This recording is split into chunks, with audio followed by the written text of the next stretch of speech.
Well, hello, everyone, and welcome to today's webinar, where we're going to be talking about the role that farmers, ranchers, and foresters can play in not just producing commodities, but also producing solutions to things like climate change. And the terms that we're going to be using may be a little bit technical, which we'll have an opportunity to unpack as we go along. But the heart of this webinar is sharing information, really great information, about how the land base, the terrestrial land base, can not only be used to produce food, feed, and fiber, but concurrently deliver high-value ecosystem services, things like the water we filter and store, the carbon that can be sequestered in the ground, the biodiversity that can be expanded, wildlife and wildlife habitat that can be improved, and others. So it's really an exciting new way forward for agriculture, where the sector can be valued for much more than producing improvements in nutrition and food security, but really quality of life. My name is Ernie Shea. I am the project facilitator of Florida Climate Smart Agriculture, which is an initiative supported by Volo Foundation, and we are very thankful for their confidence and support of our work and our mission. And that's why we're excited to participate in this webinar during Florida Climate Week. And joining me today are part of our team that are working on this ecosystem service delivery front, beginning with Dr. Joel Harley. Joel is an assistant professor at the University of Florida's College of Engineering, where he is our technical lead on things that we'll be talking about: signal systems, data, artificial intelligence, machine learning, tools and processes that will enable this really to come to life. And with Joel are two of his students.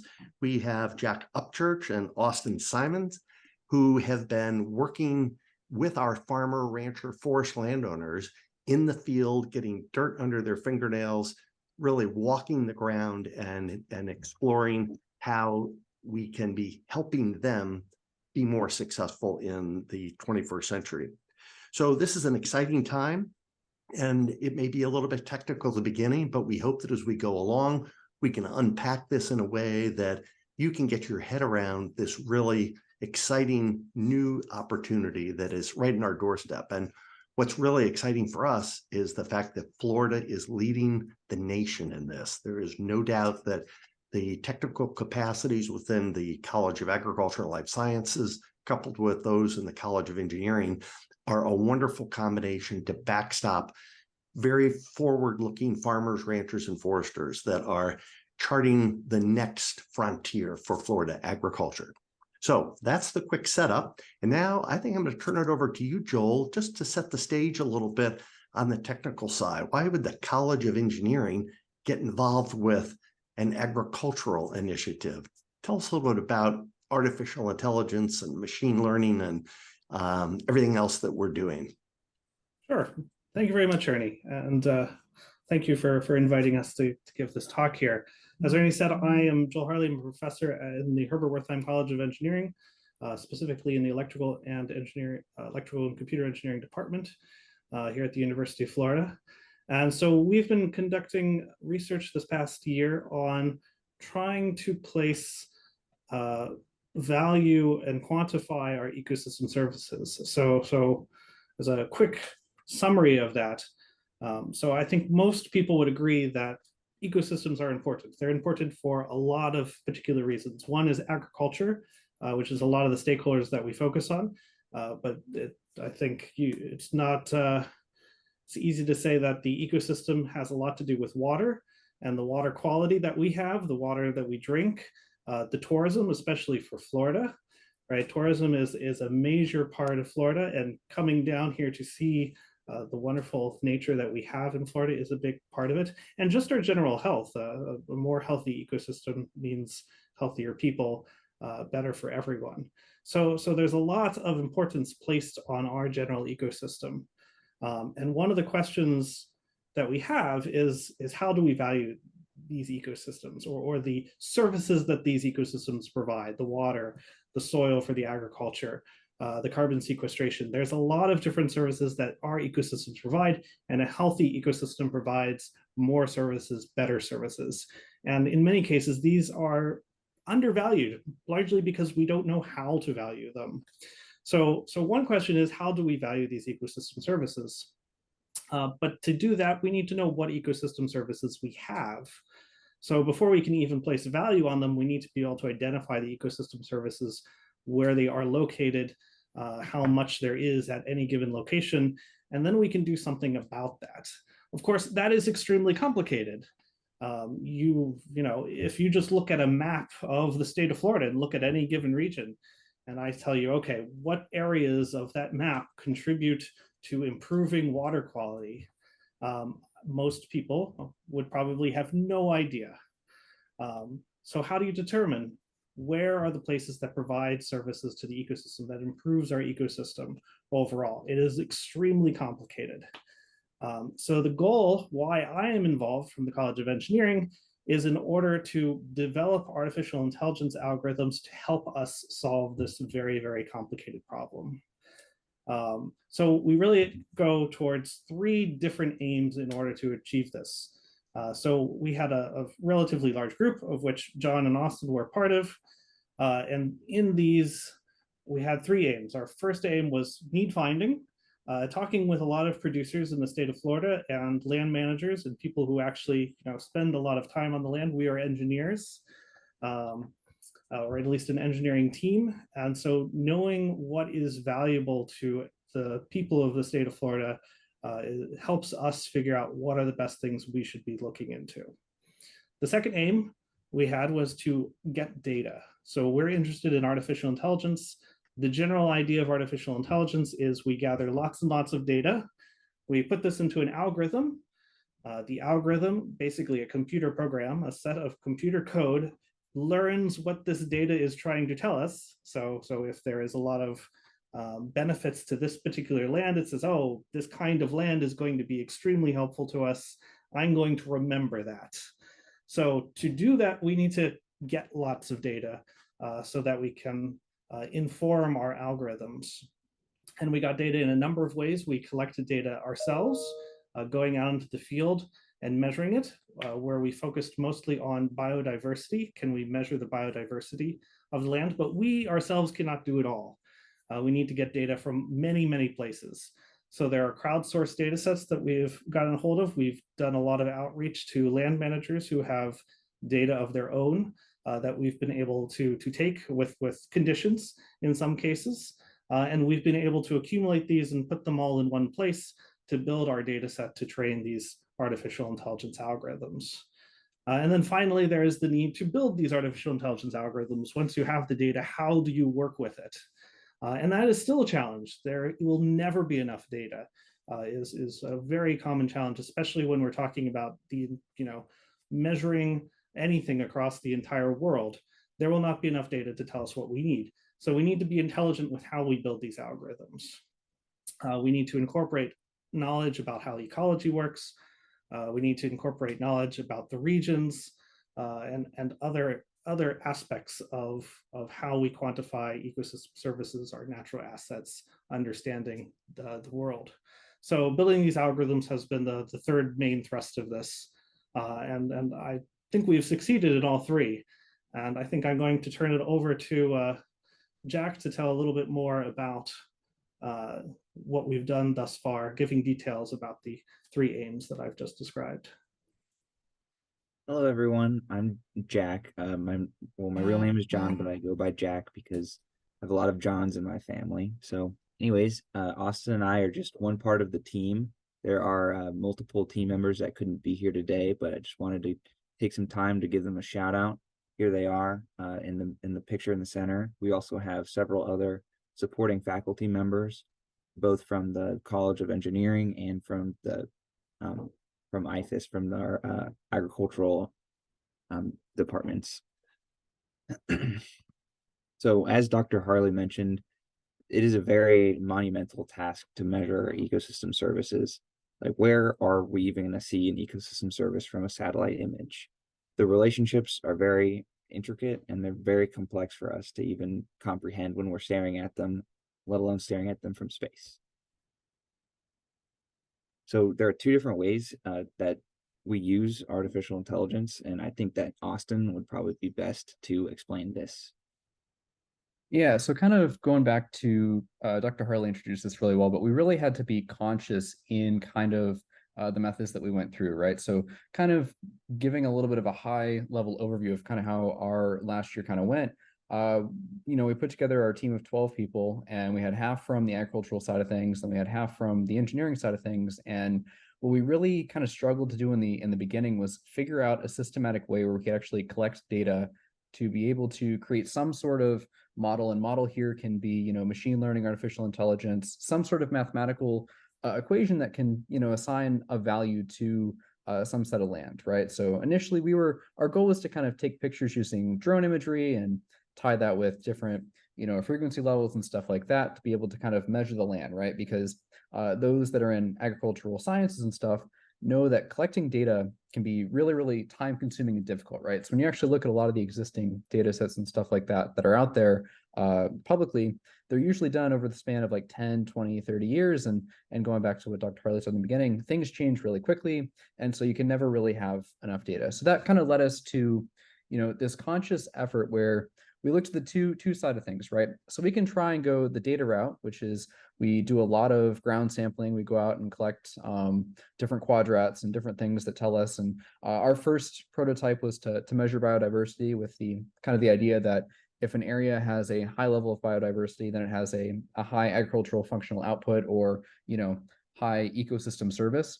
So that's to be able to measure biodiversity, we kind of concluded that was measuring, plant incidence, right? So if you have more different types of species in a specific area, higher biodiversity, right? And so to do that, that would require us to, in a theoretically perfect world, go to every single square foot of Florida and count out every single species on that state and be able to use that to determine, the biodiversity across the state. But we didn't have, that physical manpower, and who does? So that's where we kind of put together that whole conscious plan of going the knowledge route, right? So the knowledge route is we would go in person to kind of experiment and collect, and that was some of the earlier pictures that Jack showed, but that was going out and sampling ourselves, and then kind of decided to plot that on a map and kind of see where there were holes, right, in that map, right? And then we would go out and collect a few samples in those holes, and then as well as look at a lot of kind of aggregated data sources online to kind of pull that together. So that was kind of the significance of the two teams coming together of both like IFAS and ECE at UF is one kind of knows the engineering side of things where, we want a lot of data, but if we can't get a lot of data, the next best thing is to get smart data. And so the smart data was then dependent on basically what the agricultural people said, right? So they were like, okay, if we can cover as much land as possible, it still kind of holds up in the agricultural science side of things and kind of the validity of those methodologies that have been developed over the last, 200 years. So that's kind of how, our AI pathways came together. And I think Jackie can move on to the next slide. And you can talk a little bit more about the ground truthing and stuff like that. Thank you, Austin. I appreciate you running down the data and talking a little bit about how we make our AI models. So I was in charge of collecting data and communicating with landowners on our ground truthing sampling procedures and our visits to the different farms. And so the way that we would do this is we would throw an initial count of 30 squares to get a list of species that we found on the property. And then after that, we would throw groups of 5 squares to get a sample for an average of that area. And now the reason why we were interested in plant species diversity is that different plant species provide different ecosystem services. And we thought that the more plant species were in an area, the higher the probability of different ecosystem services being provided by that area. And these are some of our results. And I think I'll let Austin again talk about our results. Yeah, and so Jack kind of gave a little bit of an insight of how we would physically go in person to collect the incidence data, which, incidence just means is a specific plant there or not, right? And so from that, we would table that and put it into an Excel spreadsheet, and we'd correlate that with some sort of coordinate point, right? So we could actually plot on a map throughout the entire state. Okay, we know these plants are here, these plants are over here. And, kind of you'd have some expected trends where, some plants that you might see in the panhandle aren't going to appear down in the Keys. And so, that you might get service from one thing up in the panhandle that, again, you don't get down in the Keys. And so kind of what we connected this to, and, this is where machine learning, again, just mathematical models and stuff kind of came in, is we took satellite imagery, right? So actually, initially, the goal was to use drone imagery, but there was a statewide ban on different kinds of drones that we could use. And so the next best thing was to, partner with a satellite company and be able to get imagery across the entire state. And so what we would do is we would take pictures in areas of interest and then kind of match that up with the plants that we had collected. And so be like, okay, if the satellite imagery looks like this, it can kind of make a rough guess of, okay, even if we didn't actually collect data in that land area, because it looks similar to a previous satellite image, it's able to kind of calculate and kind of guess what plants are there, and then in turn be able to kind of tell us what our ecosystem service metric is there. So kind of these two pictures that you see on the slide here are, so on the NDVI or NVDI is just a specific frequency bands that the satellite measures. So that's not really important, at least in this example. Just think of it as a picture input of someplace. This is actually a picture of Gainesville, Florida.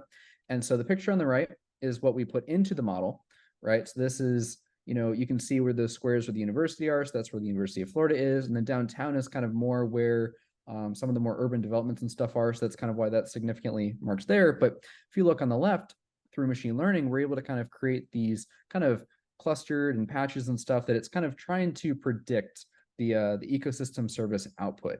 So where you see the lower values, that's usually where, at least what we noticed, was there's a lot of urban development, and where there's a lot of urban development, there's not a lot of plants there, right? So there's not a lot of opportunities for it to actually provide a lot of environmental, returns and stuff like that.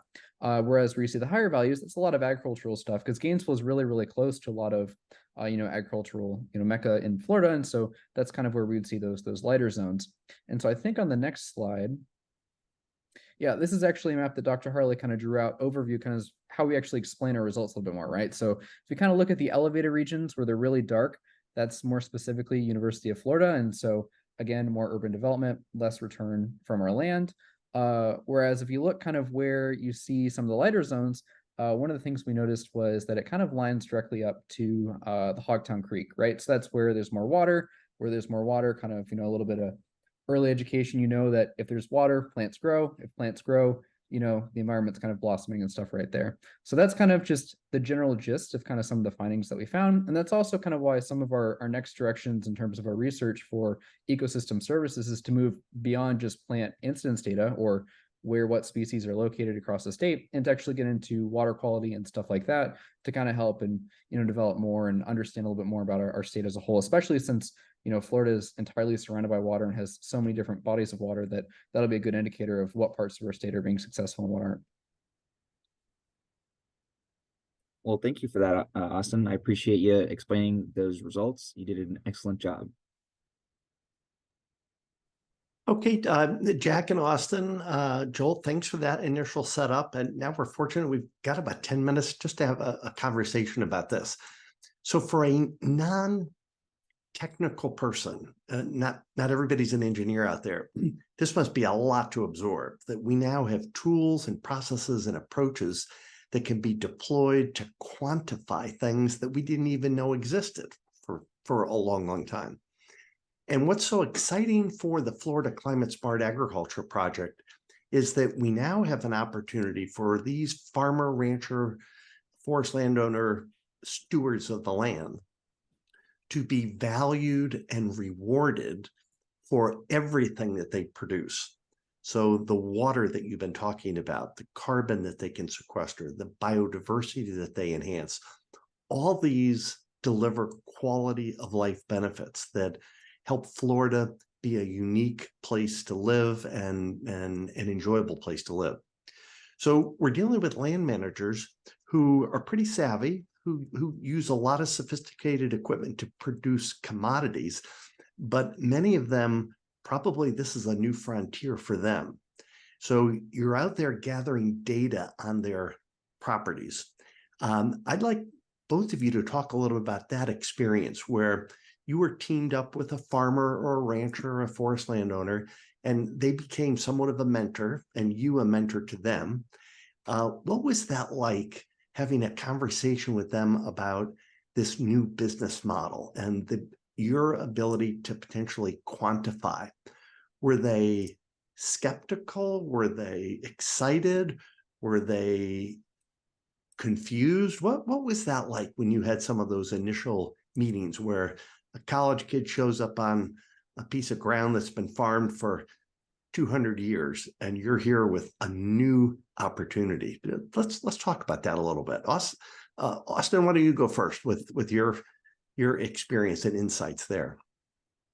Yeah, so I mean, coming from more of an engineering background, right? I didn't really go out and play in dirt all that much before this project, and so I didn't really have those initial experiences to kind of draw from. But I think the one thing that really kind of stuck with me, and it was from one of our initial meetings with, I think it was Jim Strickland, and he was talking about how his family has owned land and stuff for, well over, 50, 60, 70 plus years. And so it's really become kind of a generational thing. But a lot of farmers end up struggling on a yearly basis, right? Because, especially in Florida, his farms actually got hit really hard because of some of the hurricanes from last year. And so that actually resulted in us not being able to go out and, monitor some stuff in his land until later in the year.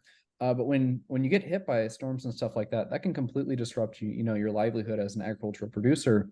And so he was kind of talking about how that leads a lot of families to having to sell off their land for more residential or sort of other uses. And so he was talking about how he could sell, a plot of land for one or for during a given year, and it would actually be able to provide enough money to fund everything for a year or two to come. But the problem is you're losing all this.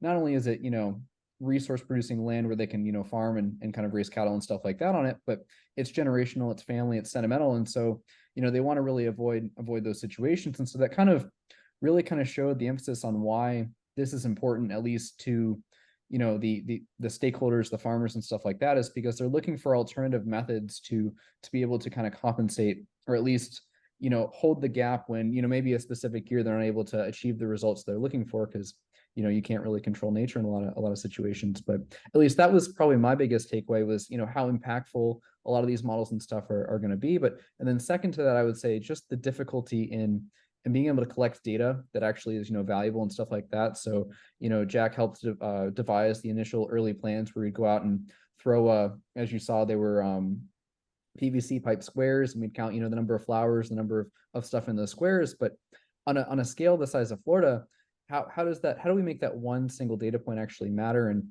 actually be able to be used in the map? And so that kind of led us to not only do the visits that were in person, but also look for those sources and stuff that already existed online that we can kind of aggregate over the last 5-10 years. But again, you run into that problem of every 5 or so years, kind of the entire landscape changes because of all the environmental changes and stuff like that. So really, I guess just the overall takeaway is kind of the importance it was to how important it was to the farmers, but also the difficulty it is to actually be able to collect data to be able to build the final product. But I'm really happy with a lot of how these things kind of turned out and kind of the interest that we've seen going forward. Super, great. Jack, how about you? You've been around farms in the past, at least somewhat, so you kind of oriented to the culture and the community, but what were some of your insights and takeaways when you went out and started to talk with these producers about a new business model and this artificial intelligence verification pathway? What was that like? Well, as a point of contact, I had a lot of that initial kind of pushback of, what is this? What are you guys doing on my property? Why do you guys need me to be involved? And I think that my selling point was kind of appealing to their entrepreneurial soul of these farmers. Most people think that farmers are pretty simple, but really what they're businessmen and women, and they're people that want to create wealth, and they're doing that in one of the most natural ways through a natural production, a natural system that generates wealth, and they're taking that. So anyways, a lot of people think that farmers are only generating products that they can sell, like people can eat, whether that's they're eating it, they're wearing it, they're shipping it somewhere. But these pieces of property also provides society products writ large, whether they're cleaning our water, they're providing a spot for our water to go back in and be stored underneath our feet. And so they really caught their attention when I told them, hey, we want to pay you for that. and that really got their attention, and that pulled up their chair and they said, what do you need to measure to hopefully get that payment in my pocket? And so that I'm looking forward to seeing where that goes, and how our discussions with economists develops in the coming years. And I look forward to the day that we can incentivize proper ecological stewardship. Great. And you just hit upon something that really resonated with me. They had to pull up the chair, they had to ask you questions, they had to get comfortable, there had to be a trust relationship. And then they wanted to know what data they needed. So sharing data in the 21st century is a pretty tricky and sensitive topic. A lot of this data is proprietary. It's data that is tied to them and how they farm, and tied to a piece of property. So giving away data, not knowing how it's going to be used, either in a helpful way or a punitive way, is I think kind of still a new dimension of learning that we're working through. So what was your reaction as they started to talk about sharing data? Did they express any concerns about ownership and manipulation, and how it could either help or harm their operations? I can take this one. Yeah, there's definitely concerns about the data that we gather, how it can be used. Early on, since we were studying biodiversity, we started collecting data from researchers who have been gathering these plants to exist in these locations and all that. And one of the very first things that we were told was, don't give this data away to other people. It is fine that you are using it for research, but there are endangered species on this list. And if this got out, people would know where these endangered species are. And that is not what we want, because people could go find the endangered species, take the endangered species, or whatnot. So just simple list of these are species that exist in Florida, it can become very sensitive. But even with producers, with agricultural producers, right? If we find that there's an endangered species on their land, or anything of that route, they don't want people to know that they also have this.